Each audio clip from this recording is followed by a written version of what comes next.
نون تو دھما چوکڑی مچانے کے لیے اور گالی گلوچ پر اتر آئی ہوئی ہے، کیونکہ ان کو نظر آ رہا ہے کہ ان کا آگے 3-4 مہینے جو ہے ان کے لیے بڑے ٹف ہیں. سو اس لیے وہ پریشانی کے عالم میں ہے، اور پریشانی کے عالم میں وہ اسمبلی کے پروسیجر پہ، اسمبلی کے ایوان میں ایک ایسا کردار ادا کر رہے ہیں جو ایک حد سے کافی زیادہ ہے. لوگ شور شرابہ ڈالتے رہے، وہ سپیکر کی طرف منہ کر کے ڈالتے رہے.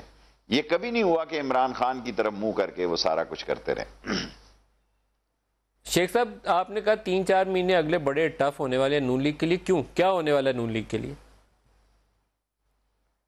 بھئی ساری بات آج 1-1.5 گھنٹہ اس کی شہباز شریف کی 56 کمپنی ہے اس کے خلاف.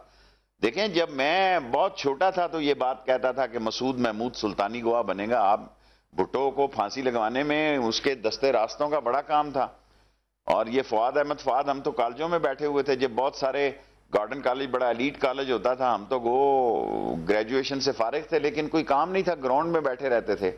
سو اس وقت یہ جو فؤاد احمد فؤاد اور بعض دوسرے لوگ تھے، سو یہ فؤاد اور چیمہ ان کی مونچھ کا بال تھا، آنکھ کا تارا تھا. یہ یا اپنے پہ لیں گے یا شہباز شریف پہ شہادت گزاریں گے. میں شہباز شریف کے لیے کافی ٹف اور رف ٹائم دیکھ رہا ہوں.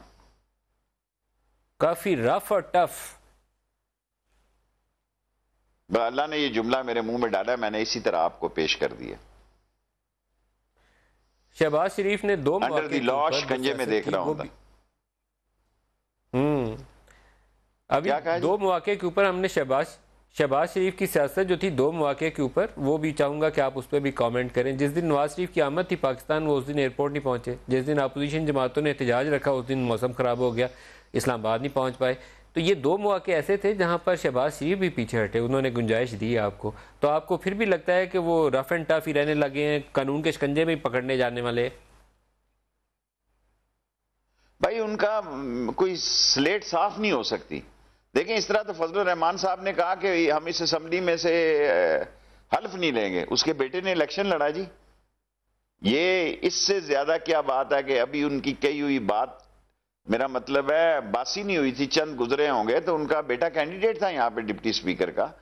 اور جو آپ کہہ رہے ہیں وہ وکٹ کے دونوں طرف کھیل رہے ہیں. بزدل آدمی دونوں طرف کھیلتا ہے. ہر آدمی جان بچانے کے چکر میں، اگر اللہ نہ چاہے تو یہ جان نہیں بچتی کسی کی بھی. اگر ایک